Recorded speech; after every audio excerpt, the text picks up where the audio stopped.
안녕하세요. 결혼한 지 6년 된 딸아이 하나를 키우고 있는 30대 여성입니다.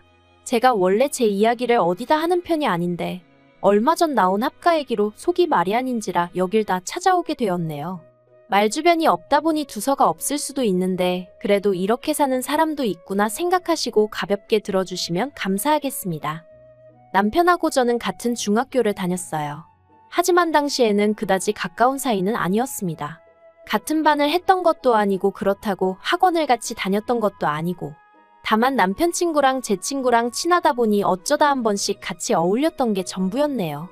그러다 모두가 각기 다른 고등학교로 진학하면서 소식 들을 일이 없어졌고요. 하지만 그렇게 10년 가까이 흐른 후 정말 우연한 기회로 남편과 다시 연락이 닿았습니다.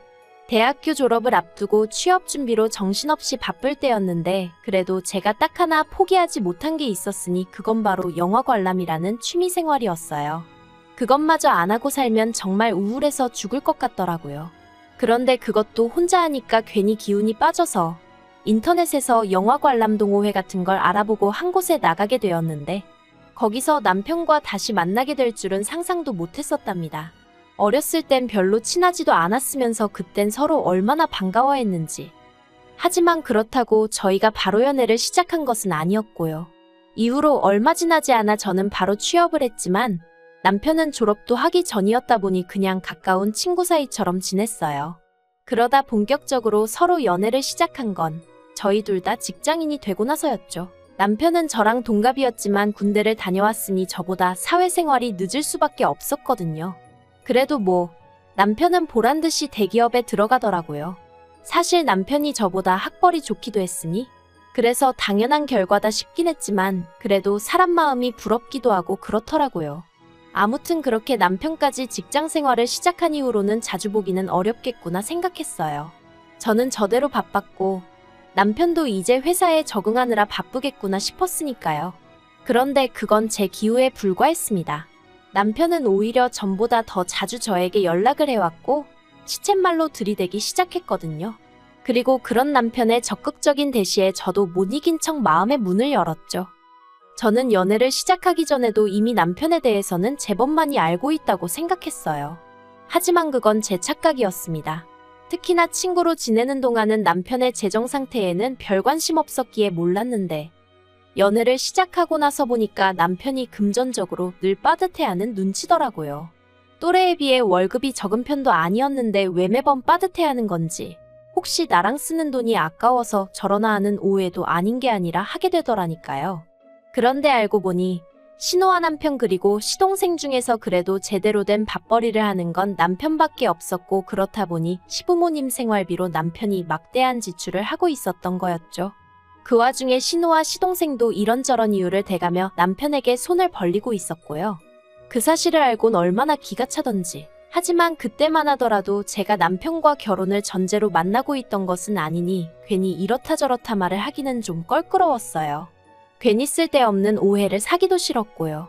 그런데 만나는 기간이 2년이 넘어가니까 누가 먼저랄 것 없이 조금씩 결혼 이야기가 오가기 시작했고 그렇다 보니 서로 얼마나 모았는지 그런 것도 오픈을 하게 되었는데 솔직히 어느 정도 각오는 하고 있었거든요.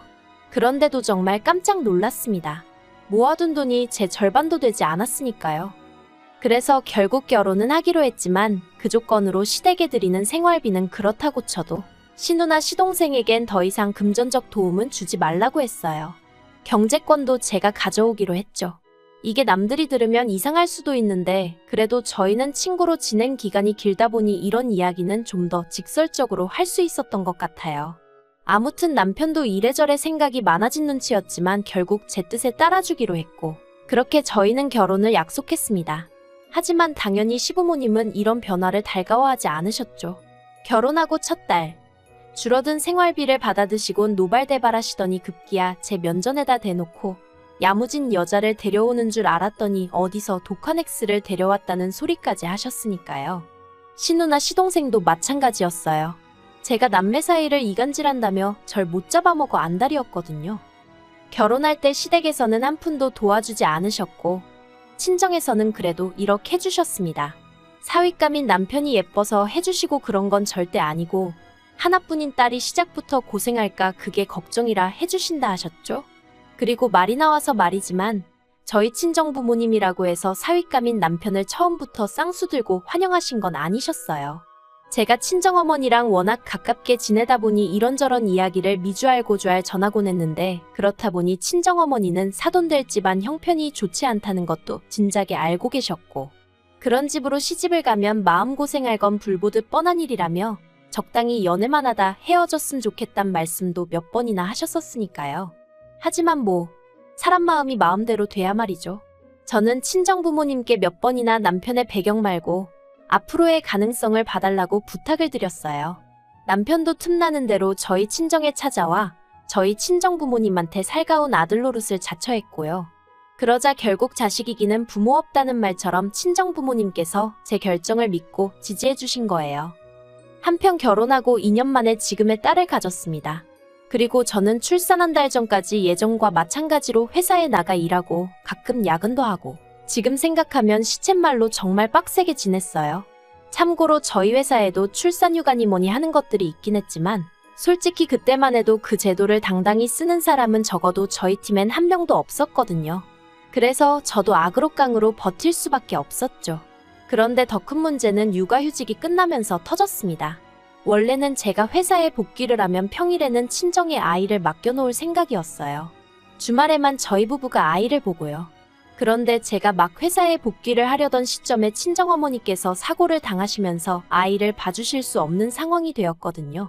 그래서 어쩔 수 없이 어머님께 부탁을 드리러 갔어요. 사실 친정은 저희 집에서 왕복 2시간은 걸리는 거리였던 반면에 그래도 시댁은 1시간 안팎이면 오갈 수 있어서 출근 전에 맡겨놓고 퇴근 후에 데려오고도 할 수 있을 것 같았거든요. 그런데 어머님께선 저희 친정어머니 소식까지 들으셨으면서도 정말 단칼에 거절을 하시더라고요. 그리고 그 이유가 당시 어머님께서 취미생활로 노래교실에 다니셨는데 아이를 봐주게 되면 수업은 물론이고 행사 같은데 제대로 참여하기도 어려워진다는 거였죠. 어머님도 어머님 나름대로 자식새 키워놓고 이제 좀 쉬려는데 손녀를 봐달라 하니 답답하셨겠지만 며느리인 제 입장에선 또 그 거절 사유가 노래교실이라는 게 솔직히 어찌나 섭섭하던지요. 게다가 1, 2년을 봐달라는 것도 아니었고 반년 정도만 부탁드리는 거였는데 시터를 알아보지 그랬냐 하실 수도 있는데 시터도 알아봤었죠. 그런데 아이가 낯가림이 너무 심해서, 그리고 아이 안전 문제도 있고 그래서 엄두가 안 났어요. 아무튼 그래서 결국 제가 회사를 관두고 아이를 키우기 시작했어요. 아이가 어느 정도 자라면 다시 복직을 하든 다른 길을 찾아보든 그건 그때 가서 생각해보기로 하고요. 친정어머니가 당신이 저를 주저앉힌 것 같다 하시며 어찌나 속상해 하시던지. 그리고 이후로 시댁 식구들과는 좋을 것도 나쁠 것도 없는 사이로 대면대면하게 살아왔습니다. 신우는 여전히 시집도 안 가고 혼자 지내고 있었고, 시동생은 저희 애가 태어나던 해 7살이나 어린 동서와 결혼을 했지만 사이가 좋지 않았죠. 동서한테 듣기론 시동생이 동서를 꼬셔내느라고 되도 않는 거짓말을 어지간히 했던 모양이더라고요. 하지만 뭐 어디까지나 다른 집 사정이니 제가 굳이 알려고 하지도 않았고 솔직히 그렇게 궁금하지도 않았어요. 저는 저대로 제 가족 챙기고 애 키우느라 하루하루 정신없이 살아가고 있었으니까요. 그러다 올해 초 아버님이 돌아가셨습니다. 아버님이 평소에도 코골이가 심하셔서 어머님과 다른 방에서 주무신 지가 10년이 넘으셨다 들었는데, 그렇다 보니 아버님이 돌아가셨다는 걸 아침에서야 어머님이 발견하셨다대요. 그래서 그 일로 가족들이 크게 충격을 받았고 어머님이야 뭐 말할 것도 없었죠. 그런데 그 일이 있고 2달쯤 지났을 때인가 신우가 앞으로 어떻게 할지 상의를 해야 할 거 아니냐며 저희 부부와 시동생 내외를 불러 모았습니다. 그리고 그때만 하더라도 저는 앞으로 뭘 어떻게 하자는 건가 싶었어요. 이미 저나 남편은 아버님이 돌아가신 이후로는 시댁에 틈틈이 들려 어머님 안부도 챙기고 말동무도 되어드리고 나름대로 할도리는 하고 있었거든요. 그런데 모두가 모인 자리에서 신우가 대뜸 한다는 소리가 아버님이 그렇게 간밤에 돌아가시고 나니까 어머님을 혼자 계시게 하는 게 너무 걱정이 된다면서 저희가 모셨으면 좋겠다고 하는 거예요. 이건 뭐 아닌 밤중에 홍두깨도 아니고 정신이 확 들더군요. 제가 왜 저희냐고 물었어요. 저희는 아시다시피 집도 작고 애도 있어서 어머님 모실 상황이 못 된다고요. 그랬더니 신우가 하는 말이 애가 있으니 더 좋지 않냐입니다. 어머님이 저희 애를 봐주실 수도 있고. 그리고 그 이야기를 듣는 순간 예전 생각이 딱 떠오르면서 기분이 나빠졌어요. 봐달라고 그렇게 부탁드릴 땐 나 몰라라 하셨던 어머님인데 무슨 이제 와서 저희 애를 앞세워 저희랑 사시겠다는 건가 싶은 게, 그래서 제가 엄마가 집에 있는데 왜 할머니의 손길이 필요하겠냐고 그런 이유라면 괜찮다고 저도 딱 잘랐죠. 그리고는 신우더러 그러지 말고 형님이 모시는 게 어떻냐 했습니다. 형님은 딸이고 지금 혼자 살고 계시니 어머님 입장에서도 저희랑 사시는 것보단 형님과 사시는 게 훨씬 편하시지 않겠냐고요. 그랬더니 신우가 짜증을 내면서 한다는 말이, 자기가 이 나이에 어머님까지 모시고 살면 어떤 남자가 자기를 좋다고 하겠냐대요. 어이가 없었죠. 지금까지 몇 년을 혼자 살아도 좋다는 남자가 없었는데 별 쓸데없는 걱정을 다 한다 싶어서요. 하지만 차마 그런 말을 대놓고 하기는 그래서 그냥 형님도 형님 나름의 사정이 있듯이 저희도 저희 사정이 있다. 자주 들여다보고 살 수는 있어도 모시고 살 수는 없다고만 단호하게 얘기했어요. 그랬더니 이젠 시동생까지 가세를 해서는 우리 새남매 중 그래도 제일 먹고 살 만한 게 형이랑 형수 아니냐면서, 그러니까 어머님을 저희가 모시는 게 당연하다나요. 웃겼죠. 먹고 살 만한 거랑 합가랑 도대체 무슨 상관인가 싶은 게, 그리고 어머님을 모시게 되면 말 그대로 남편이야 출근해버리면 그만이지만 저는 정말 전하어머님 중 누구 한 명이 집에서 나가지 않는 한 하루 왼종일 붙어 있어야 하는데 한번 상상을 해봤어요.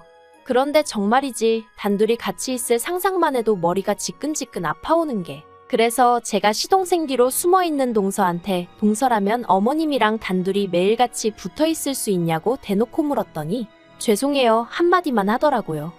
그리고 결국 그날 이렇다 할 결론을 내리지 못하고 헤어졌는데 집으로 돌아오는 내내 남편은 아무 말도 없었습니다. 아무래도 어머님의 거취 문제가 제대로 결론이 안 나서 그런가 보다 싶어서 저도 굳이 애써 말을 걸고 그러진 않았죠. 그러다 주차장에 도착해서야 남편이 얘기 좀 하자며 말문을 열길래 그래 한번 얘기해봐 했더니 자기는 솔직히 어머님을 모시고 오고 싶답니다. 뵈러 갈 때마다 풀 죽어 계신 어머님을 보는 게 그렇게 가슴이 아프더라면서 이제껏 자기가 매번 제 의견을 따라주었으니 이번만큼은 자기 뜻대로 해주면 안 되겠냐고요. 그래서 제가 미안하지만 그렇게는 못한다고 난색을 표했어요. 100번 1000번 양보해서 아침 저녁으로 어머님 찾아뵙고 끼니는 챙겨드릴 수 있어도 한 공간에서 다정하게는 못 살 것 같다고요. 그리고는 남편더러 당장 당신 기분 좋으라고 혹은 어머님 기운 차리시라고 선뜻 합가하겠다고 했다간 시간이 지난 후에 내가 후회할 것 같아서 그러니 나 좀 이해해달라 했죠. 하지만 남편도 이번만큼은 도통 저를 이해해주려 하지 않았고 결국 일주일 넘는 시간 동안 설정과 냉전을 오가다 결국엔 제가 졌어요. 어머님을 모셔오는 쪽으로 결론을 냈죠. 단 제가 생활비 말고 어머님을 모시는 데에 대한 노동의 대가를 요구했고 재산 분할에 관해서도 조건을 내걸었습니다. 그리고 이 모든 걸 서류화해서 공증도 받겠다 했거든요. 그랬더니 신우고 시동생이고 저더러 돈독이 올랐냐며 미쳤다고 욕을 해대는 거예요. 사실 처음에 어머님의 거취 문제를 가지고 얘기가 나왔을 때 신우가 자기가 시동생네랑 해서 한 달에 100만 원씩 어머님 생활비를 주겠다 했었어요. 그리고 그때는 아예 모셔올 생각이 없었기에 그런 말도 귓등으로 듣고 흘렸었는데 남편이 하도 집요하게 졸라서 결국 모시고 오자는 쪽으로 이야기가 되니까 불현듯 신우가 했던 말이 떠올랐고 그때부터 나름대로 저도 계산을 해보니까 이런 표현은 좀 그렇지만 생활비만 받아서는 수지타산이 안 맞겠더라고요. 생활비로 100만 원을 받는다고 해도 그거 뭐 어머님 필요하신 거 사드리고 하면 금세 사라질 텐데, 하지만 신우나 시동생은 돈 들였으니 자기들 할 도리는 다 했다고 고개 빳빳이 들고 저희 집에 드나들겠죠. 자기들 마음대로 이러쿵저러쿵 이래라 저래라 해댈게 뻔하고. 그럼 뭐 막말로 저는 남는 거 하나 없이 고생만 죽어라 하고 남 좋은 일만 시키는 거잖아요. 그러니 그럼 돈이라도 더 받아야겠다 그런 생각이 들대요. 그래서 제가 생활비 100만 원에 추가로 저한테 월급 준다 생각하고 100만 원 더 달라고 했어요. 그리고 어머님이 저희 집으로 오시게 되면 어머님 사시던 집 전세 계약도 더는 연장 안 해도 되니까 그 보증금의 절반을 저랑 남편에게 달라고 했죠. 그리고 무엇보다 이 모든 과정을 서류로 만들어 공증을 받고 싶다 했어요. 그러면 저희도 어머님 돌아가실 때까지 책임지고 모시겠다고요. 그런데 신우가 저더러 자기들이 며느리를 들였지 파출부를 들였냐면서 무슨 월급을 달라는 거냐고 화를 내는 거예요. 어이가 없었지만 계속 얘기해봤자 딱히 답이 나올 것 같지도 않고, 그래서 제 조건을 수용하던가 그게 아니면 뭐 전부 다 없던 이야기로 하자고 했습니다. 막말로 저는 아쉬울 거 하나 없었으니까요. 그랬더니 며칠 뒤 신우한테 또 연락이 와서는 그 며칠 동안 자기도 나름대로 만반의 준비를 했다고 생각한 건지 제가 전화를 받기가 무섭게 무슨 따발총 마냥 쏘아대기 시작하더라고요. 그런데 기껏 생각해냈다는 말이 저더러 남편이 벌어다주는 돈으로 먹고 살면서 시어머니 모시는 건 못한다는 게 말이 되냐입니다. 시어머니가 안 계셨으면 제 남편이 어떻게 이 세상에 존재했겠냐면서 저더러 며느리돌이는 해야 할 거 아니냐면서요. 이렇게 말하긴 좀 그렇지만 시집도 못 간 주제에 며느리돌이를 운운하는 신우가 좀 웃기긴 하대요. 아무튼 결과적으로 어머님은 모셔오지 않기로 했어요. 하루가 멀다 하고 신우랑 시동생은 물론이고 어머님까지 남편한테 제 욕을 하셨는데 그게 역효과가 났거든요. 막말로 그래도 저나 남편은 못해도 이틀에 한 번은 시댁에 들려 어머님을 챙겼지만 신우나 시동생은 일주일에 한두 번, 그것도 빈손으로 덜렁덜렁 왔으니 남편이 그걸 알곤 원래 사람이 자기 똥굴인지는 모른다더니 누가 누구를 욕하는 거냐면서 그냥 각자 알아서 하자고 상황을 정리해버렸거든요. 어머님한테도 우리 애는 안 봐줘놓고 이제 와서 어머님 모시고 살라 소리를 어떻게 하시냐면서 그리고 저는 아랫동서 마냥 이번만큼은 남편 뒤에 딱 숨어버렸네요. 솔직히 어머님 연세가 더 드시면 그래서 정말 도움의 손길이 필요해지시면 그때는 뭐 또 그때대로 방법을 찾아야겠죠. 하지만 지금은 아니에요. 그리고 자식이 저희 남편만 있는 것도 아닌데 왜 잘 사는 저희를 들쑤시지 못해서 안달인지 모르겠네요. 아무튼 말로만 효도하는 것들이 제일 문제 아닌가요? 자기들이 하기 싫고 못하겠는 건 남들도 마찬가지라는 거 생각 좀 하고 짓거리면 좋겠습니다.